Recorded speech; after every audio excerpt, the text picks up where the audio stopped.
Bonjour, merci d'être avec nous pour la 3e édition d'Action Commerce, réalisée sous l'égide de FEDIMAS, qui, je vous le rappelle, est la Fédération des entreprises du commerce et de la distribution à prédominance alimentaire. À mes côtés, M. François Malater, délégué général de FEDIMAS. François Malater, bonjour. Quel est le thème retenu pour votre magazine? Cette année, nous avons choisi de vous montrer un autre visage que celui que vous avez généralement des entreprises de la grande distribution. En effet, et vous allez le voir tout au long de ce magazine, l'entreprise citoyenne, c'est une réalité bien vivante pour les adhérents de FEDIMAS. FEDIMAS, rappelons au passage que c'est 270 milliards de chiffre d'affaires et 165 000 emplois salariés. Mais écoutez bien, et vous entendrez autre chose que le bruit du tiroir-caisse. Le commerce citoyen, pour nous, ce n'est pas une utopie. Rassurez-vous, François Malater, nous n'aurons pas le loisir d'en douter. L'insertion professionnelle, la lutte contre l'exclusion, autant d'actions concrètes menées par la grande distribution que je vous propose de découvrir maintenant en regardant cette synthèse de l'enregistrement effectué au pavillon Gabriel à Paris, à l'occasion de l'Assemblée générale de FEDIMAS. C'était le 16 novembre dernier. Sur le plateau, ce jour-là, pour débattre du commerce citoyen, 7 grands patrons de nos grandes enseignes. Benoît Sirotto, directeur général de Comptoir Moderne et président de la commission sociale du Conseil national du commerce.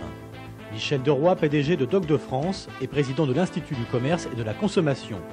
Jean-Paul Giraud, PDG de Match. Antoine Guichard, président du directoire Casino. Paul-Louis Allais, PDG de Promodes. Jean-Claude Jaunet, PDG du Système U. Et enfin Bertrand de Montesquieu, PDG de Guyenne et Gascogne. Peut-on dire que le service encourage l'emploi? Des expériences sont en cours, mais déjà une chose est sûre, le client apprécie et vous allez le voir, souvent il en redemande. Chez Continent Côte de Nacre, à Caen, on expérimente depuis plusieurs mois l'opération Cadissimo, qui répond essentiellement à 2 préoccupations: lutter contre le chômage en facilitant l'insertion professionnelle de jeunes en difficulté et améliorer le service rendu à la clientèle après le passage des caisses. Moi, je trouve que c'est bien quand on est bien chargé comme ça puis qu'on est un petit peu pressé, c'est agréable. Bah, je trouve que c'est bien. Je trouve que c'est une bonne chose. Si effectivement pour eux, à la limite, ça peut aussi déboucher sur autre chose dans le magasin. Nous leur avons fait découvrir un premier poste qui est le service aux clients. Mais nous avons aussi en même temps permis à tous ces jeunes de découvrir les autres métiers de l'hypermarché. C'est-à-dire qu'ils ont tourné dans l'ensemble des départements, vu les différentes fonctions qu'ils pourraient un jour eux-mêmes faire. Et donc nous espérons les avoir convaincus, leur avoir donné une formation qui va permettre à un certain nombre d'entre eux, nous le savons d'ores et déjà, de commencer un nouveau métier plus spécialisé à l'intérieur de l'hypermarché. Donc c'est une sorte de fonction tremplin que c'est Cadissimo pour mieux connaître l'intérieur de l'hypermarché, découvrir et puis nous rejoindre, nous l'espérons, ou rejoindre d'autres entreprises du reste après. Commencée en décembre 1993, l'opération Cadissimo s'achèvera à la fin de l'année. Mais s'il est encore trop tôt pour tirer des conclusions, on sait déjà que selon un récent sondage Panel, 87% de la clientèle du continent a identifié le nouveau service proposé. Nous ne voulons pas que ces emplois ne répondent qu'à un seul de nos 2 critères, c'est-à-dire n'aient qu'un objectif social. Ils doivent aussi avoir une justification économique. Donc nous devons attendre d'avoir les résultats. D'ores et déjà, nous savons que nos clients apprécient ce service. Sont-ils prêts à le payer aussi? C'est ce qu'il nous faut vérifier jusqu'à la fin de l'année. C'est un briefing donc aujourd'hui pour faire le point donc, de ce que l'on va réaliser pour nos clients au niveau de l'anniversaire. D'accord? Et ça vous permettra donc d'être plus à même de savoir ce qu'il y a à faire au niveau du magasin et de ne pas être ballotté éventuellement à droite et à gauche comme ça s'est fait au mois de juillet, étant donné que c'était le démarrage de l'opération. Tout le monde a appris un nouveau métier, vous et nous d'ailleurs aussi, puisque nous n'avions pas l'habitude d'avoir des assistants clientèle dans notre magasin. C'est un métier tout neuf et tout nouveau comme hypermarché. Mon métier, c'est surtout de développer un accueil client, de pouvoir assister le client toute la journée, de façon à ce que quand il arrive, il puisse être pris en charge et que quand il part, il puisse être content du service que peut lui apporter Mammouth. Doc de France Ouest expérimente actuellement les emplois de service dans 3 de ses hypermarchés. Accueillir, renseigner, aider à porter des paquets encombrants et surtout faire preuve d'initiative, c'est tout le rôle d'un assistant de clientèle. En un mot, être toujours prêt à donner un petit coup de main aux clients. Ils disent qu'ils ressentent ça comme un service auquel ils ne s'attendaient pas, parce que les gens, quand ils arrivent ici, c'est pour faire leurs courses, et ils ne s'attendent pas à ce qu'on puisse les épauler et être là, agréable, souriant et chaleureux avec eux. Ok. On est prêt, là. Photo de groupe aujourd'hui pour 9 jeunes en formation qui vont intégrer chacun un supermarché stock de l'agglomération rennaise. Ce qu'on veut prouver, c'est que les clients attendent dans nos supermarchés plus de services. On veut savoir lesquels et on tente des expériences. Vous allez découvrir tout à l'heure, dans ce magasin de Chartres de Bretagne où je vous accueille, des emplois de services, d'accueil et d'animation commerciale qui sont des emplois nouveaux. Ici encore, toujours plus de services à la clientèle. Mais pour valider au mieux l'expérience, on a volontairement choisi de miser sur des jeunes d'un certain niveau scolaire. Ce que je vais vous conseiller, ce sera plutôt des Bordeaux. Juste ici, monsieur. Ouais. Alors, vous avez du Médoc.